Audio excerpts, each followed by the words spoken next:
clase pasada habíamos visto enzimas con un sustrato y un centro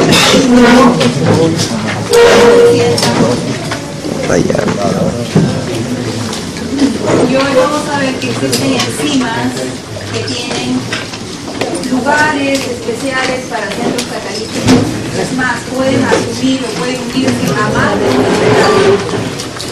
Y también pueden unirse a moléculas que puedan activarlas o inhibirlas. ¿Recuerdan cómo era una inhibición competitiva?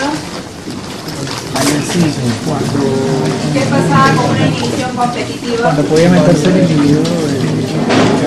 No puedo decir que podía meterse, sino el inhibidor ocupaba el lugar de quién. Sí. Del sustrato. Entonces competía con el sustrato, ¿no es cierto? El inhibidor competía con el sustrato. Porque ocupaban el mismo centro. ¿Qué pasa con la competición no competitiva? ¿Ocupaban el mismo centro? No, tenían otro lugar, ¿no es cierto? Que hacía que se modifique el centro activo y por ende la actividad disminuía. Y con el A competitivo, ¿qué pasaba? Impide que una formación de producto paralela. Inhibía que la unión de la acción de complejo enzima-sustrato. En el primer caso, ¿qué se alteraba? el centro. En la edición competitiva, KM o Bmax. KM. En el segundo, Bmax. Y en el tercero, ambos. Muy bien. Entonces, ya en base a eso, vamos a continuar con hoy haciendo enzimas alostéricas. Por favor, la siguiente. Entonces, estas enzimas alostéricas se caracterizan porque tienen estructura cuaternaria. ¿Qué entiendo cuando una proteína tiene estructura cuaternaria? ¿Qué entiendo? La estructura cuaternaria. Con el doctor Saldívar hace poquito han visto aminoácidos y proteínas, ¿no es cierto? Estructura primaria. ¿Qué caracteriza? Secuencia. Enlaces peptídicos entre aminoácido y aminoácido. Se une el grupo carboxilo con el amino del siguiente aminoácido y así sucesivamente, ¿no es cierto? Entonces podemos decir que estructura primaria sería algo así. Y estos serían los enlaces peptídicos. Estructura secundaria puede surgir dos formas, ¿no? Alfa hélice, ¿sí? Beta hoja. Y hoja beta o beta plegado. Ambos mantienen esa estructura gracias a ¿qué? A enlaces de hidrógeno. Estos enlaces peptídicos. Luego surge la estructura terciaria, que corresponde principalmente a la que presentan las enzimas. Estas estructuras más o menos son globulares y se mantienen estables gracias a enlaces SS, fuente disulfuro. ¿Qué más? ¿Eso no más? Hidrógeno. ¿Qué más? Fuerzas de Van der Waals. Interacciones hidrofóbicas, electrostáticas también. Prácticamente acá están todos los enlaces.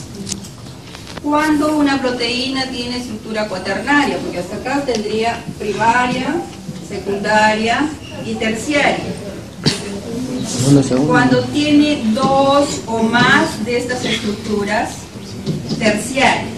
Entonces, si yo quiero considerar una proteína de estructura cuaternaria, tendría que dibujar dos o más de estas estructuras terciarias, que pueden ser iguales o que pueden ser diferentes, pero tienen estas estructuras terciarias. Entonces, a cada estructura que va a formar parte de la cuaternaria de una proteína estructura se le llama protómero. Entonces, en este caso, estamos haciendo la imagen de una estructura cuaternaria con ¿cuántos protómeros? Con 3. 1, 2, 3. ¿Podría tener 4? Sí, podría tener 4. ¿Podría tener 5? También podría tener 5. No es cuaternaria porque tiene 4 protómeros, sino porque tiene más de una estructura terciaria. ¿Ya?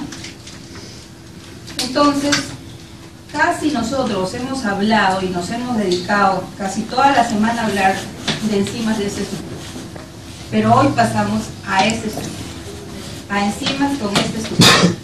Entonces, si nosotros decíamos que nuestras enzimas tendrían un centro activo donde había unos aminoácidos que fijaban el sustrato y otros que catalizaban la transformación del sustrato, generalmente el centro activo sería aquí. Pero acá tenemos 4, 5, 6, 100 unidades. Entonces, cada una debe tener también su centro activo. Eso va a ser diferente, porque estas enzimas ya no van a necesitar la misma cantidad de sustrato. ¿Se acuerdan de KM? Entonces va a variar porque las enzimas, cada una va a necesitar de que ingrese su sustrato para que ellas puedan transformar. Entonces, en este caso, nosotros vamos a hablar de enzimas alostéricas. La mayoría de ellas están constituidas de más de un protómero. Por eso se dice que tiene la mayoría de estructura cuaternaria. Por lo tanto, tienen diferentes sitios activos. Donde se van a unir al sustrato. Y la unión de estos sustratos en toda la proteína, porque todo esto sería la enzima, ¿no es cierto? Que tiene sus partes, sí, pero toda ella es una enzima. Entonces, la unión de su sustrato en cada una de sus subunidades lo va a hacer por cooperatividad, porque un sustrato colabora para que entre el segundo sustrato y así el tercero y así, de tal manera que al final se obtiene una curva sigmoidal, no la curva que habíamos estudiado la clase pasada. ¿Qué cosa era? Una hipérbola rectangular. Ya no es hipérbola rectangular. Como ustedes veían con la hipérbola rectangular, aquí empezaba a subir y luego se empezaba hasta a detener ya porque venía la reacción de orden cero, ¿se acuerdan? Sí. En este caso estamos viendo que le está aumentando el sustrato, y no crece casi nada. Y le aumenta un poquitito más de este y se va de frente hacia arriba. Eso indica que el comportamiento es completamente diferente. ¿Por qué?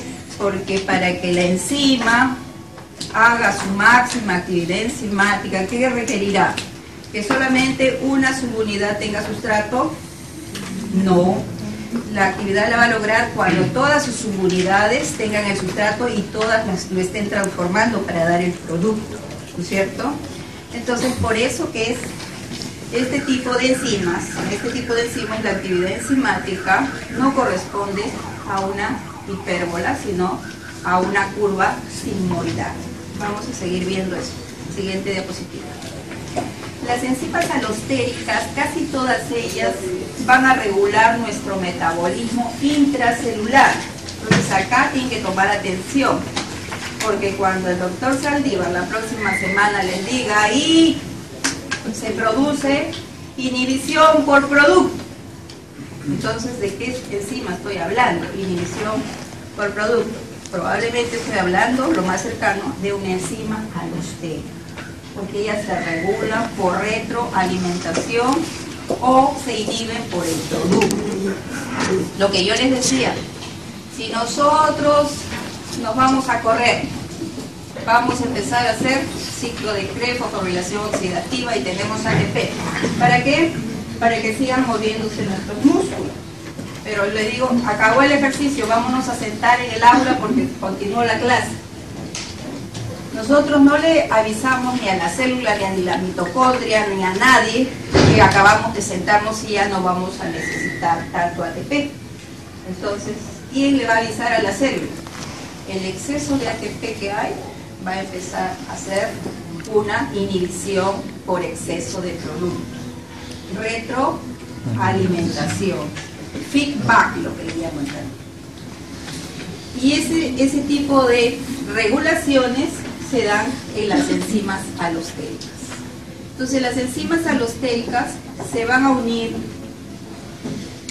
a sus sustratos y a otras moléculas que van a modular su actividad, pero no por uniones covalentes, sino por enlaces débiles, porque este feedback puede hacer que se una momentáneamente, inhiba la acción, pero luego que bajan los niveles de ATP, se tiene que liberar del ATP y en ese momento entra otra molécula que puede ser el AMP o el ADP, indicando que se está acabando, se está agotando el ATP y por lo tanto otra vez debe reiniciarse el proceso enzimático para darme ATP. Ahora, dentro de las enzimas alostéricas hay dos tipos de alosterismo: el homoalosterismo y el heteroalosterismo. ¿Por qué y cómo? Como había dicho, las enzimas alostéricas tienen esta estructura, entonces tienen varias subunidades. Estas subunidades pueden tener dentro de esta misma subunidad un lugar catalítico y un lugar regulador. Pueden tener, como también puede ser que este protómero tenga a su costado otro protómero que solamente sea regulador y no sea catalítico. Por lo tanto, acá no va a entrar su sustrato, sino ahí va a entrar la molécula que lo va a activar o lo va a desactivar. No necesariamente en todos los lugares va a estar el sustrato y el regulador, sino que pueden estar en diferentes subunidades. Entonces, eso genera que haya homoalosterismo cuando la enzima solamente recibe a su sustrato y su sustrato lo va a regular. ¿Cómo lo va a regular? Si entra un sustrato acá, inmediatamente este modifica la estructura de la proteína para que fácilmente entre esta subunidad. Este se modifica y genera que esta subunidad al costado se modifique y entre el tercer sustrato. Y así sucesivamente todos se llenaron de sustrato, entonces se da la máxima actividad, sube la actividad. Entonces ahí se habla de homoalosterismo y generalmente cuando la cooperatividad es por unión al sustrato es positivo. ¿Por qué? Porque si acá entra el sustrato y este favorece que entre acá y este a su vez favorece acá y así sucesivamente, más rápido voy a obtener el producto, ¿no es cierto? Entonces si yo voy a obtener el producto de encima, lo que a mí me interesa es que se tenga el producto, entonces va a ser algo positivo. ¿Cuándo será negativo? Cuando el regulador entre una molécula y no permita que ésta reciba el sustrato. Y si no permite que entre el sustrato acá, menos va a entrar a los siguientes. Y todas las estructuras quedan sin sustrato y por lo tanto habrá actividad enzimática. No. Entonces en ese caso yo puedo hablar de heteroalosterismo. Por eso digo que el heteroalosterismo sí puede ser positivo o puede ser negativo. El ejemplo que acabo de darles es un ejemplo en negativo. Yo estoy diciendo que entra al centro regulador un inhibidor, no entra el sustrato acá, no entra acá, no entra acá, no entra acá, no hay actividad enzimática. Entonces, en este caso, ¿qué tipo de regulación? Heteroalosterismo y está actuando un inhibidor. Ahora, ¿qué pasaría si en el centro regulador entra una molécula que haga que más fácil el sustrato sea cogido por el primer protón? Inmediatamente se modifica el segundo, coge el sustrato, el siguiente y ya tenemos la máxima actividad enzimática. ¿Quién lo hizo? El regulador. En este caso, este regulador será inhibidor o activador. Activador. Entonces, los reguladores, y por eso se llama hetero, porque no participa una sola molécula, sino el sustrato tiene que estar, porque de lo contrario, ¿qué hace el enzima? No puede transformar a un sustrato ausente, tiene que estar el sustrato. pero puede estar un activador acompañándolo o puede estar un inhibidor. Por lo tanto, la reacción final puede ser positiva, es decir, lograr la máxima actividad, o puede ser negativa, que no logre la máxima actividad o se demore más en lograr la máxima actividad. ¿Ya? ¿Entendido?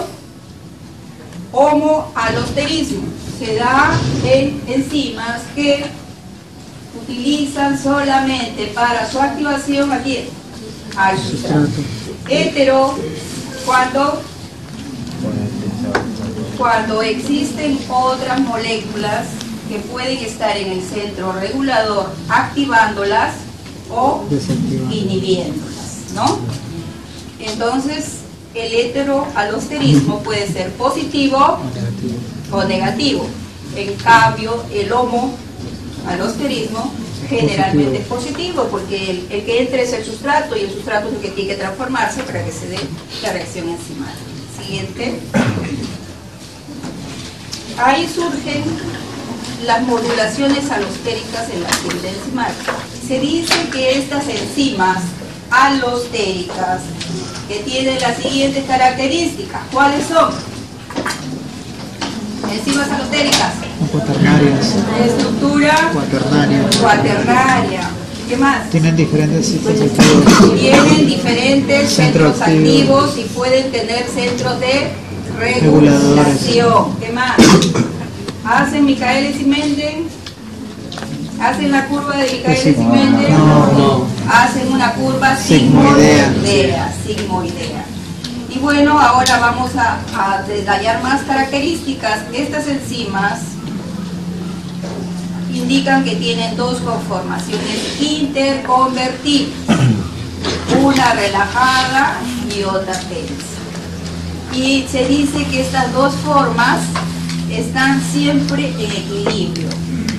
Relajada siempre es la forma donde con facilidad recibe el sustrato, mientras que la forma tensa no lo hace, no tiene afinidad por el sustrato. Ciertas sustancias tienden a estabilizar la forma R, la forma relajada. ¿Quiénes estabilizan esta forma relajada? Los moduladores positivos. El positivo, él estabiliza esta forma porque esta forma es la que va a coger más fácil al sustrato. Y entonces, ¿quién estabilizará? Pues la forma T. Los moduladores negativos, y de esa manera disminuyen la actividad enzimática. ¿Y por qué tienen que existir esas dos formas? Me pregunto. Porque si yo tengo trabajando a todas mis enzimas haciendo su máxima actividad, se me acabarían los sustratos rápidamente y de repente me acumularía de productos. Y hay veces ese producto ni lo necesito y se estaría acumulando. Entonces, por eso que mi organismo es tan perfecto que mis enzimas hacen solamente el producto que necesitan, y luego si ellas quieren hacer más, viene mi producto y la bloquea para que no siga produciendo algo que todavía no lo necesita. ¿Ya? Imagínense si toda la glucosa entraría a su célula. Cuando ustedes le van a medir glucosa, ¿qué pasaría? No hay glucosa. ¿Le podrían medir? Ya estuvieran desmayados, ¿no? Por eso es que hay reguladores. Ustedes saben, por ejemplo, lo que sabemos más, la insulina. La insulina regula el metabolismo de los carbohidratos. La insulina sale cuando he comido carbohidratos y hago mis picos de glicemia. Entonces ella me regula hasta mantener mis valores normales. ¿Y qué pasaría si la insulina regula? Está bien, pero luego se abren los canales por algún mecanismo erróneo, suponiendo, de la célula y empieza a entrar, sigue entrando glucosa. Yo me quedaría sin glucosa. Por eso es que tienen que ser las enzimas reguladas, porque si no las enzimas también los afectarían. Y esto que hay veces nos es difícil, este curso que hay veces nos es difícil entenderlo bien en nuestro cuerpo cómo lo hace. Así que lo que hay que aprender en bioquímica es a conocernos nosotros mismos. ¿Y qué pasa con los alimentos? Sé que es complicado, porque también para que origine un ser como el nuestro han pasado millones de años, ¿sí? Pero hay que conocernos. Entonces tomen el curso como que se están conociendo. ¿Qué pasa cuando entra este alimento? ¿Qué le pasa? ¿Qué le pasa a mi organismo cuando yo no le doy el alimento? Piensen en eso y se les va a hacer más fácil entender el curso de bioquímica. ¿Qué pasa si no hay quien regule a las alostéricas? Las alostéricas todo el tiempo estarían usando los sustratos y consumiéndolos y elaborarían mucho producto. Y si el producto estuviera en exceso, tenemos un montón de ATP y estamos sentados acá, ¿qué hacemos con tanto ATP? Es igual como que yo voy a la gasolina a llenarle a mi carro, a tanquearlo. Mi carro se tanquea con 200 soles, yo le pongo 400 porque yo quiero tener bastante. No se va al piso, ¿no? Se pierde energía, se pierde dinero. Nosotros perderíamos energía. Por eso es que nuestras enzimas tienen que ser reguladas, no por otra cosa. Siguiente. Cuando se conoció acerca de los modelos de enzimas, como ustedes recuerdan, la clase pasada, creo que fue la primera, yo les dije que había dos hipótesis, incluso ya eran teorías y habían sido aceptadas, acerca de cómo la enzima se unía a su sustrato, ¿no? ¿Cuáles eran? Llave, cerradura, encaje o ajuste inducido, ¿no es cierto? Llave, cerradura, ¿cuándo era? Cuando encajaba perfectamente, ¿no? Tenía la estructura perfecta para que encaje en el centro activo. Y encaje inducido se moldeaba, modificaba para encajar. Ahora vamos a ver un poco de ello. El primero que encontró o hizo sus estudios y fueron estos aceptados fue Jacob y Monod en 1960 acerca del comportamiento de las enzimas alostéricas. A ver, en esta gráfica, ¿qué podemos ver? En esta parte que estoy señalando, cabecitas pensando. ¿Qué? Estado T, ¿qué les dije? Allá, tenso. ¿Entra o no entra el sustrato? No entra. No entra. Y acá, estado R, entra el sustrato. Entonces ellos dijeron que las enzimas alostéricas estaban siempre, ¿y estas dos flechas qué significan? Equilibrio, interconvertible, ¿no es cierto? Ellos decían que siempre están en estos dos estados y en equilibrio. Quiere decir que un tanto, como que dice, el 50% de nuestras enzimas están en estado T y el 50% en estado R. Eso es lo que ellos decían. Pero que este estado T, en este estado T, el sustrato débilmente podía unirse. Y si se unía débilmente, ¿iba a haber reacción enzimática? No. Mientras que decía que en el estado R, sí fácilmente entraba el sustrato. Y por lo tanto, si entraba el sustrato al centro activo, ¿qué había? Actividad enzimática y la velocidad en que se transformase el sustrato en producto. Ellos además dijeron que existían inhibidores alostéricos que se unían específicamente a su centro regulador y hacían que se mantenga el estado T.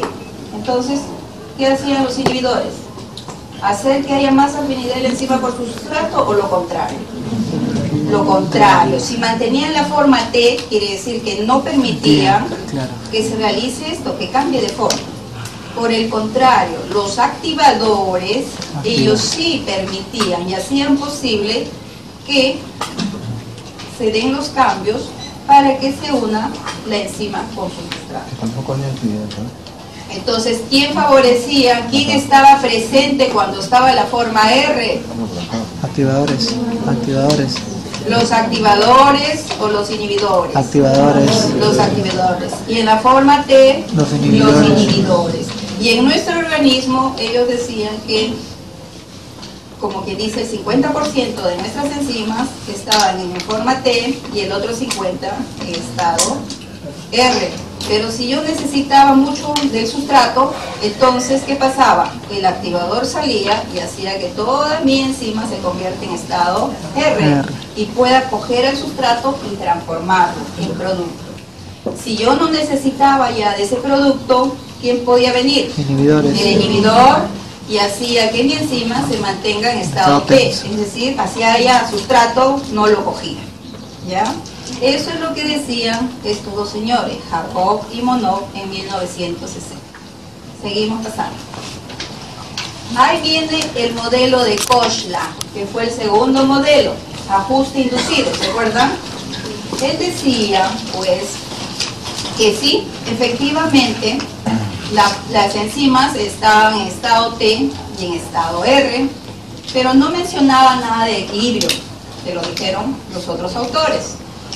Que la enzima en estado T, cuando se unía al sustrato, a la primera molécula del sustrato, una de sus subunidades se unía, inmediatamente esta que había recibido el sustrato modificaba su estructura para unirse bien al sustrato.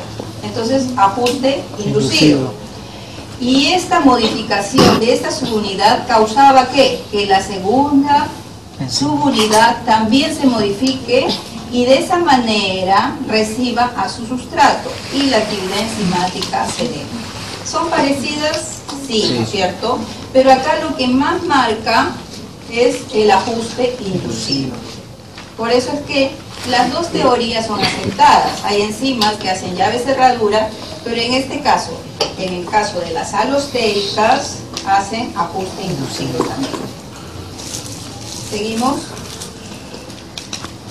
Habíamos hablado del heteroalosterismo. ¿Qué significaba? En este caso, estamos viendo una enzima que tiene dos subunidades. Una que regula y otra la acción catalítica. Entonces, si el efector, los efectores también se llaman efectores al que regula, el efector es positivo, ¿qué va a permitir?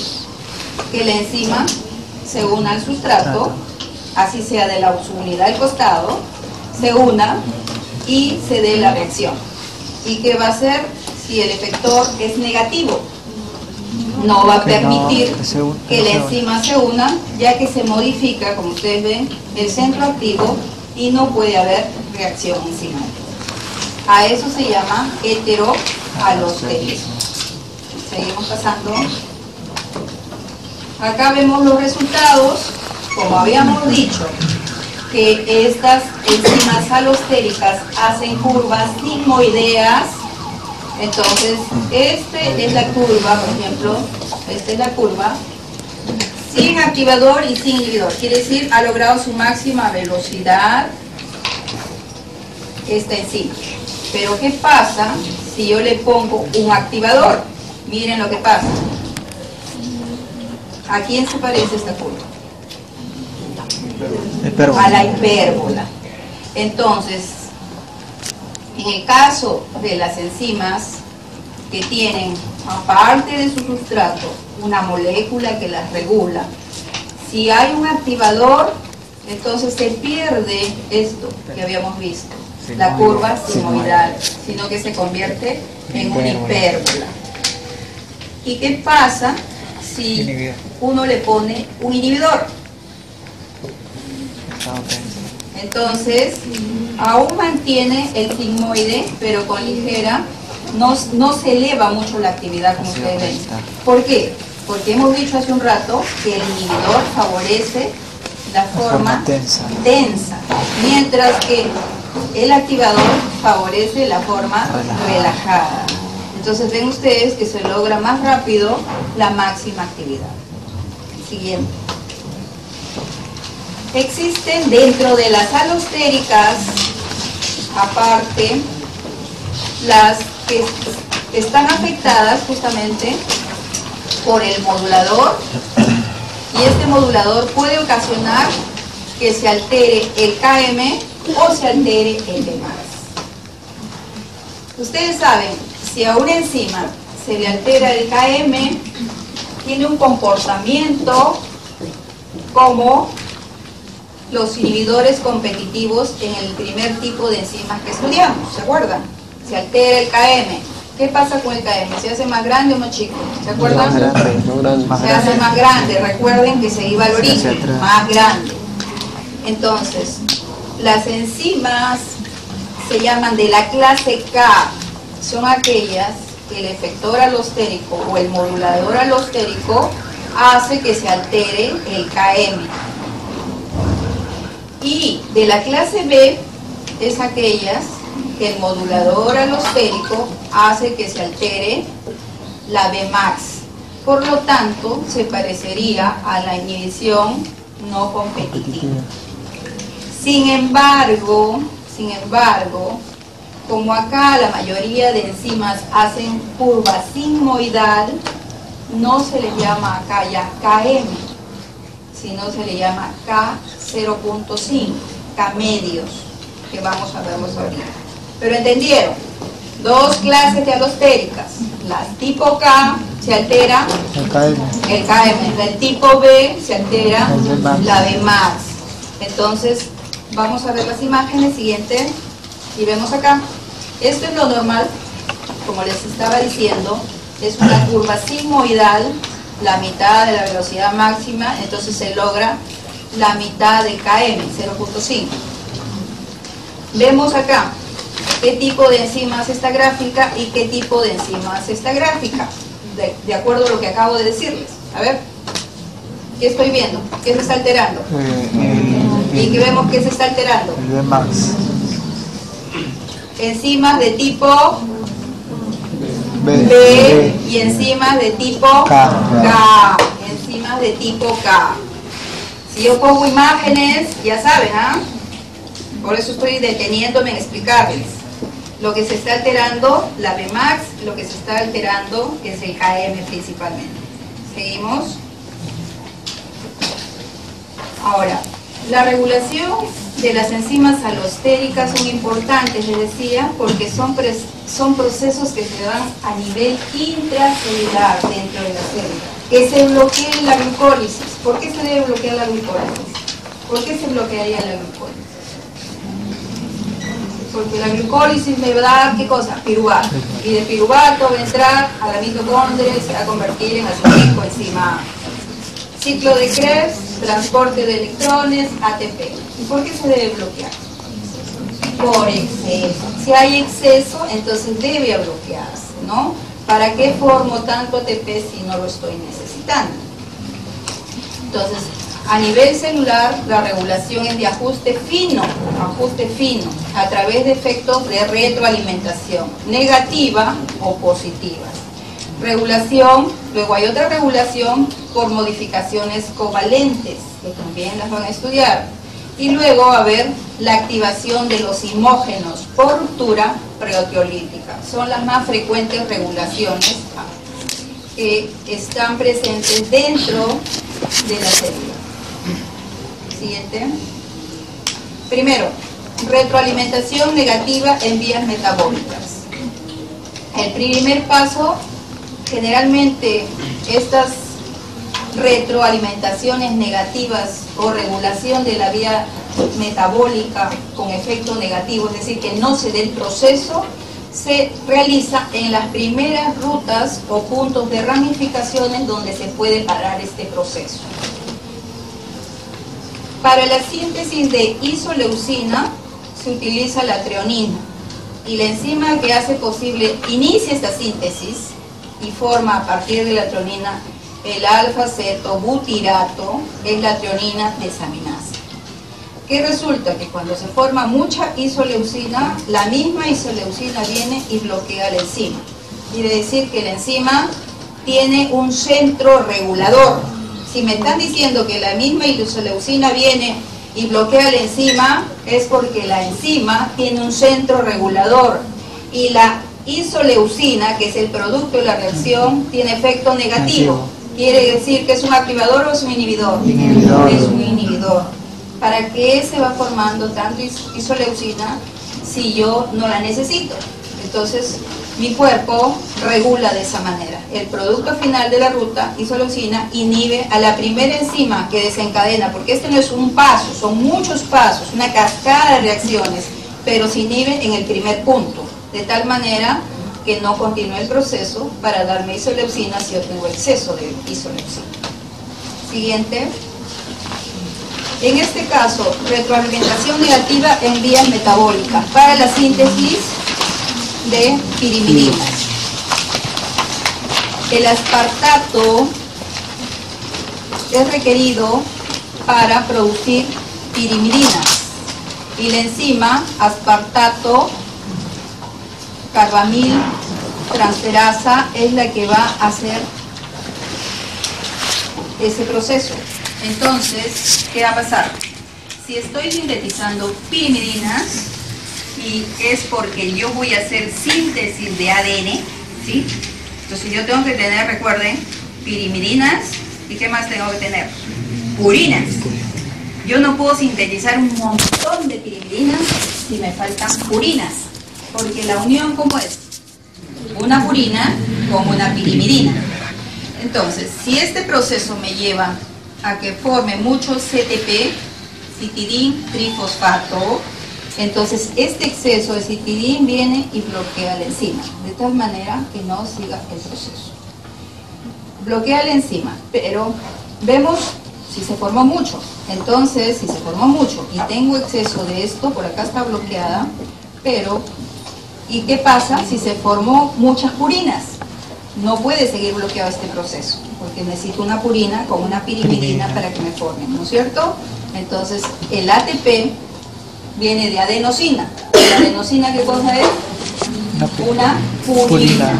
Entonces, el ATP en exceso viene y activa. ¿Por qué? Porque yo necesito cantidades, ¿qué cosa? Cantidades más o menos equivalentes de purinas y pirimidinas para que se formen los ácidos nucleicos. Y es por eso que se da ese proceso. Si bien es cierto, por acá inhibe, por acá la activa.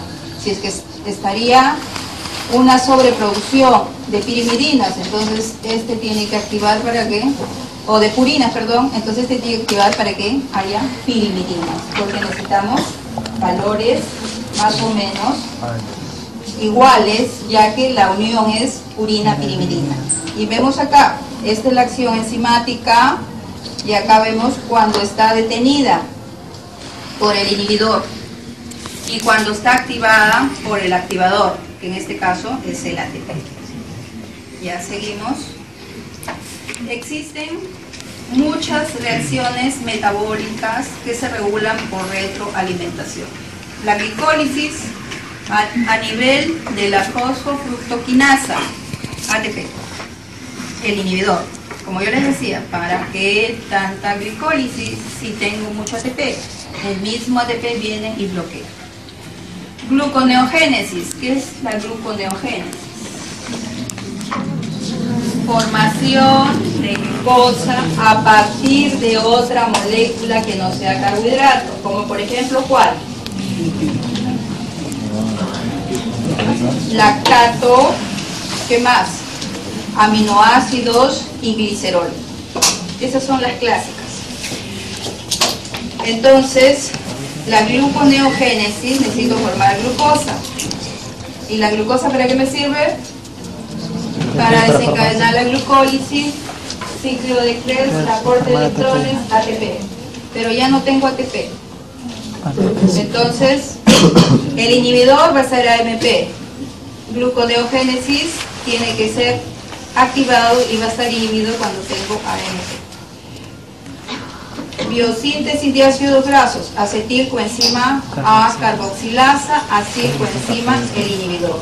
Biosíntesis de colesterol, mucho colesterol. ¿Para qué se va a sintetizar más?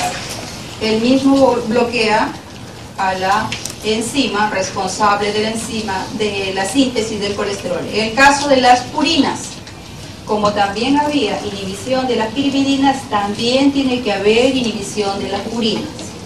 Entonces, ¿quién está inhibiendo? AMP, MP y MP. Ellas inhiben esta síntesis. Siguiente, por favor.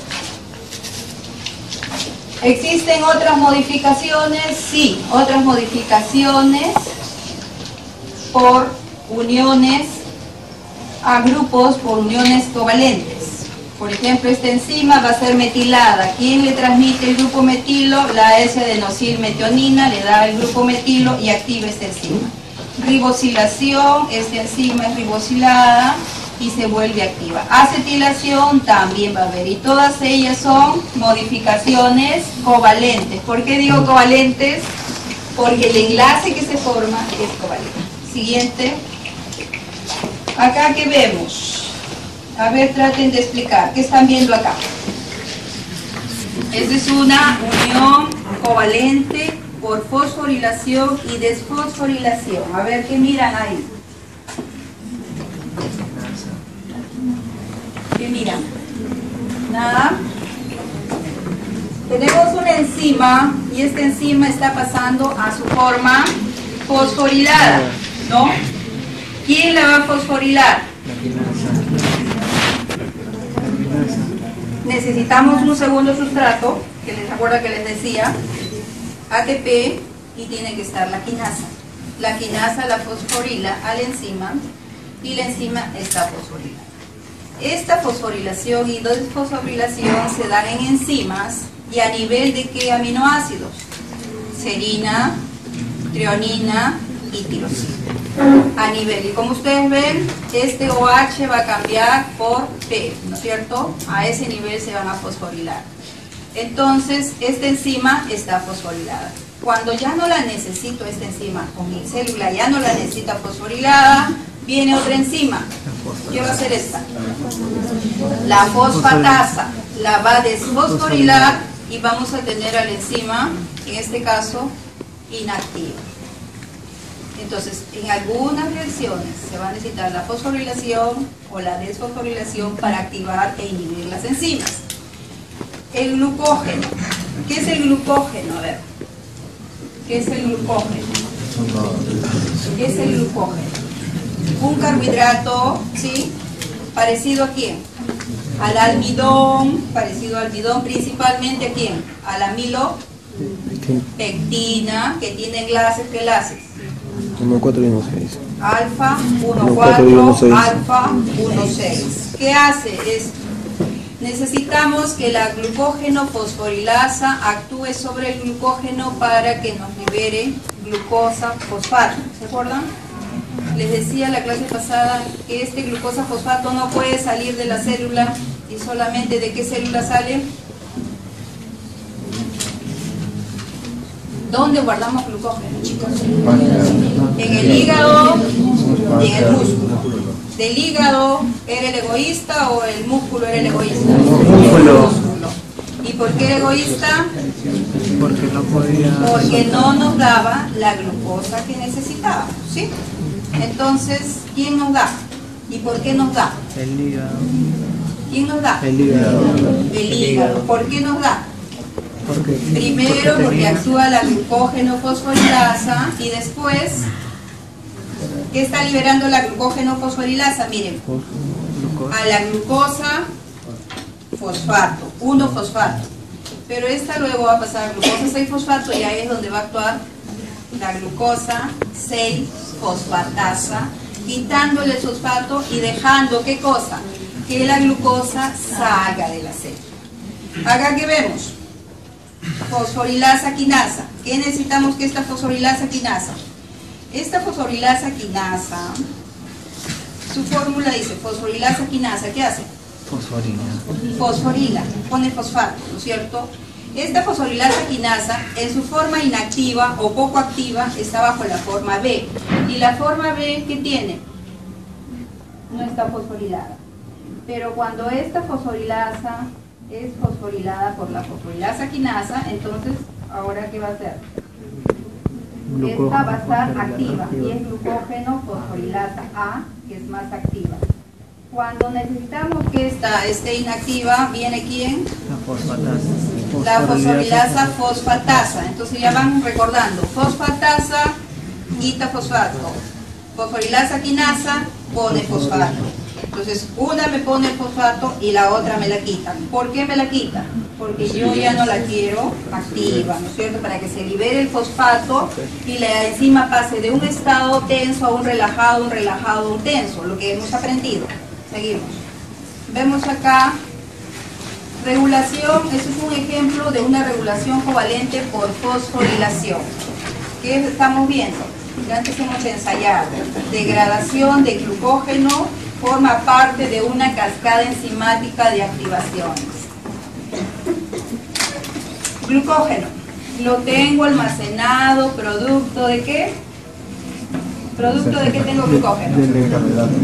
De la dieta que he ingerido carbohidratos y he guardado mis reservas de glucógeno, ¿cierto? ¿Cuándo debe degradarse mi glucógeno? ¿Cuando estoy comiendo o cuando estoy en ayuno? Cuando estoy en ayuno, cuando yo ya no estoy comiendo, ¿no es cierto? Entonces, cuando yo no estoy comiendo, ¿sale la insulina o quién sale? El glucógeno. Cuando estoy en ayuno, ¿quién sale? El glucagón, la adrenalina. Ellas pueden salir en esos estados en que yo ya no tengo alimento, ya no comí, ya estoy en ayuno. Entonces se van a unir a su receptor. ¿Qué va a pasar? ¿La idea cuál es? La idea es pues que este glucógeno se degrade y me dé unidades de glucosa, porque necesito que el glucógeno me ayude a mantener mi glicemia, ¿no? ¿Qué cosa es glicemia? Concentración de glucosa en sangre. Entonces yo necesito mantener mi glicemia.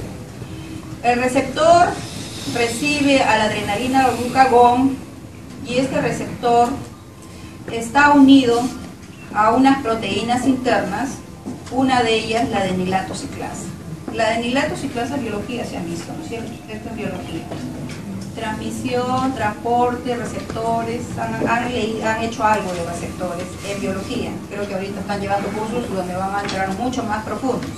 Entonces, el receptor puede estar unido a proteínas G, ¿no es cierto? Y la proteína G activa a la adenilato ciclasa. La adenilato ciclasa, ¿qué hace? Genera el segundo mensajero, que es el AMP cíclico. Eso creo que lo están viendo ahorita, ¿no es cierto? ¿Y qué hace el AMP cíclico? Desencadena una cascada de activaciones enzimáticas. Y estas activaciones son justamente por fosforilación. Entonces, estas proteínas quinasas que estaban inactivas, el AMP cíclico activa una serie de quinasas y se activa. Estas activas no solamente se quedan activas ellas, sino que empiezan a fosforilar a muchas enzimas que estaban desfosforiladas, y si estaban desfosforiladas estaban en este momento, en estado inactivo. Ese estado es TOR, T, estado tenso. Y entonces, ¿qué va a pasar con esta fosforilasa que estaba en estado tenso? Va a pasar a su estado activo. Entonces está fosforilada y ahí interviene el ATP como donador de fosfatos. Vemos, ya está activa. Esta activa tiene que actuar a nivel de la glucógeno fosforilasa. La glucógeno fosforilasa en su forma B está inactiva. Bueno, hay que activarla, la activa, porque desencadena, como ustedes ven, una cascada de fosforilaciones. Y se está activando. La fosforilasa B está pasando a su forma activa como fosforilasa A. Esta fosforilasa A es la que va a actuar sobre el glucógeno, haciendo que se libere glucosa 1-fosfato. La glucosa 1-fosfato luego va a pasar a glucosa, por una isomerasa, a glucosa 6-fosfato, y como glucosa 6-fosfato actuará ¿quién? La glucosa 6-fosfatasa. Y la glucosa en ese momento, que proviene del glucógeno, empieza a abandonar la célula para mantener la glicemia de nuestro organismo. ¿Sí? Ese es un ejemplo de cascada de reacciones de fosforilación. Ahora se está dando esto, está saliendo mi glucógeno, amaneció, son las 8 de la mañana, me voy a tomar mi desayuno y el glucagón seguirá ahí. Acá estoy tomando mi desayuno, mi leche, mi pan con mermelada, etcétera, etcétera. No, ¿no es cierto? Empieza a subir mi glucosa y ¿quién sale? La insulina regular. La insulina no va a promover la degradación. La insulina es una hormona anabólica o catabólica. Anabólica, ella fomenta que se produzca más glucógeno, que se produzca más proteína, que se produzca más lípido, que se produzca todo en más. Por eso es anabólica. ¿Quién es catabólica? El glucagón, que se destruya el glucógeno. No hay glucógeno, ¿qué cogemos? Que se destruyan las proteínas, sale la alanina, uno de los aminoácidos que sale del músculo, que se empiecen a destruir los lípidos, empieza a salir todo lo que hemos guardado. Por eso es que podemos durar muchas horas sin alimentos, porque tenemos enzimas y regulaciones como las hormonales que nos ayudan a guardar, y luego cuando estamos en necesidad nos ayudan a que salgan estas moléculas y nos hagan mantener los niveles que nos llevan a tener buenas condiciones de salud. Seguimos. Esas son algunas de las activaciones. Nosotros tenemos una serie de enzimas a nivel gástrico y a nivel intestinal que no están activas, sino que están sintetizadas y liberadas como simógenos o proenzimas, que son inactivas.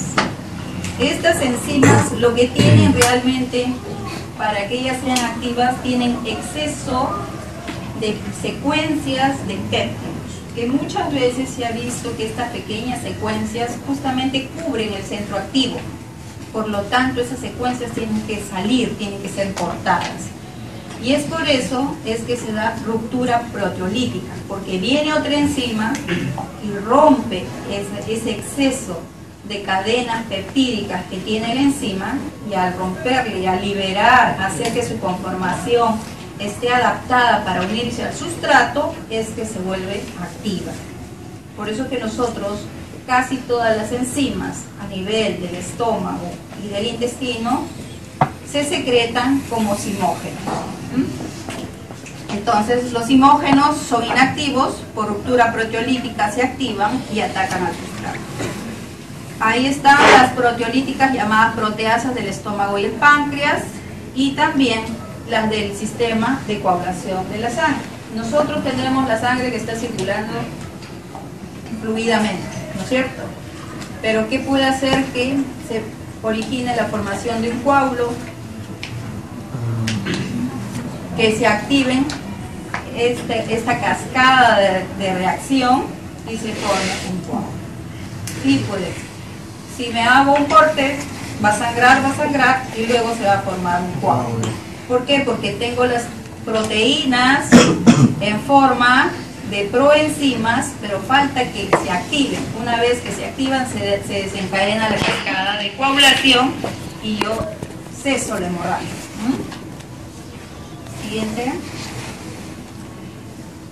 Las enzimas proteolíticas del estómago, por ejemplo, en el estómago, el otro día habíamos hablado de la pepsina, ¿no es cierto? Pero esta pepsina no es secretada como pepsina, sino como pepsinógeno, que es activada por la acidez, ¿no es cierto? Y se convierte en pepsina. Las pancreáticas, todas casi se sintetizan en forma de simógenos en el páncreas, tienen que ser activadas en el intestino, pero después de que hayan sido degradados esos péptidos de exceso.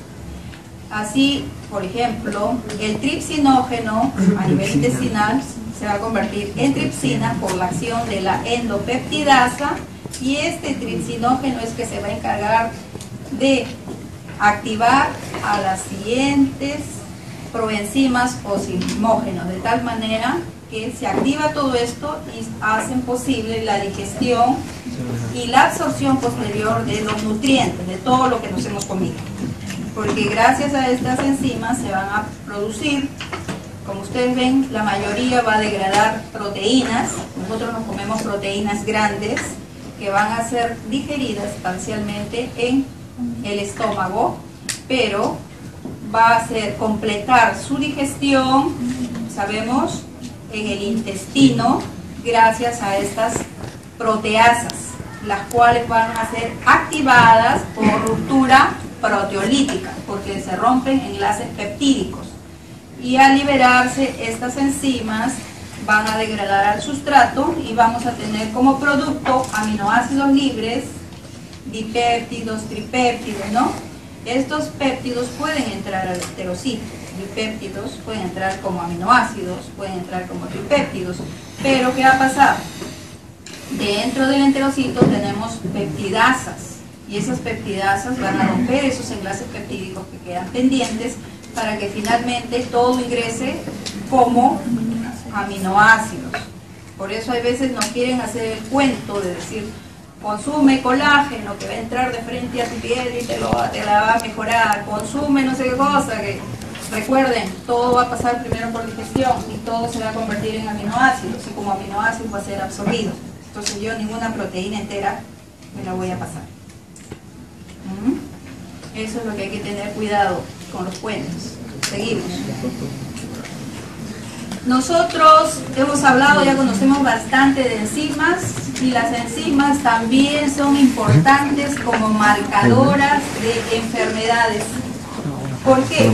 Porque como estamos viendo, las enzimas pueden estar en el intracelular o en el extracelular. Cuando hay muerte masiva de ciertos tejidos, si hay muerte masiva de estos tejidos, las membranas se rompen y todo su contenido se va a ir al torrente sanguíneo. Entonces, enzimas que debieron encontrarse en el corazón, yo las encuentro en alta concentración en sangre. Enzimas que debieron pertenecer al páncreas, estar dentro del páncreas y actuar dentro del páncreas, las encuentro en abundancia en sangre. ¿Eso qué me está indicando? Me está indicando que ha habido una necrosis, que ha habido una muerte celular a ese nivel. Y es por eso que las enzimas son utilizadas para el diagnóstico. Algunas son más específicas que otras, pero todas son en el área clínica utilizadas para diagnóstico. En cuanto al infarto al miocardio, una de las evaluadas es la aspartato aminotransferasa. ¿Qué hace la aspartato aminotransferasa? ¿Recuerdan? Mecanismo ping-pong. ¿Qué hacía la ping-pong? Usaba un aminoácido, le quitaba su grupo amino, y usaba un cetoácido y se lo ponía. Eso lo hace a nivel del miocardio, pero si esta aminotransferasa la encuentro en alta concentración en el suero, ¿qué me indica? Que ha habido muerte celular. Por lo tanto, esta enzima que debió estar dentro de la célula ahorita está en el torrente sanguíneo en alta concentración. La alanina aminotransferasa, ambas están en el miocardio y ambas están en el hígado.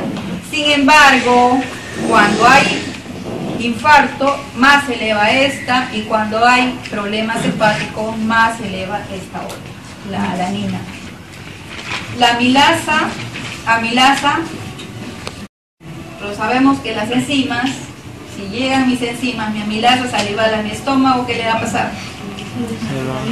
Se desnaturaliza. Aparte, es una proteína, entonces mi pepsina también ayudaría a que se degrade y pasa a mi intestino, y las pancreáticas terminarían de romper. Entonces, hasta esos aminoácidos me pueden servir, pero esta amilasa pancreática debe estar ¿dónde?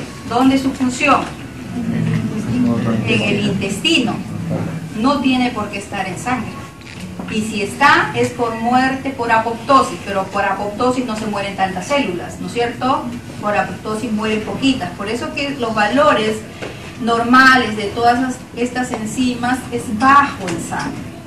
Y cuando se elevan 3, 4, 5, 200, 1000 veces, muerte celular. ¿A nivel de qué órgano? Dependiendo de cuál de ellas es la que he buscado y cuál de ellas es la que la estoy detectando. Siguiente. Gamma-glutamiltransferasa, también, esta es más específica cuando hay enfermedades hepáticas.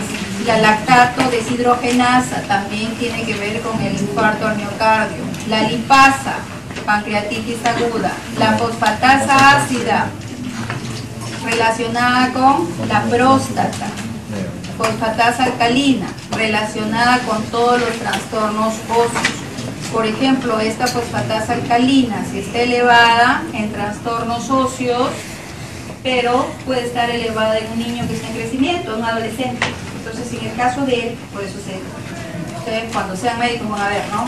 Edad del paciente, antecedentes del paciente y cuál de las enzimas se le elevó, de acuerdo a lo que ellos les manifiesten. Por eso que ustedes, es importante que ustedes se conviertan en esponjas y aprendan todo, porque cuando estén en el área clínica, el paciente viene y les cuenta y va a confiar en ustedes.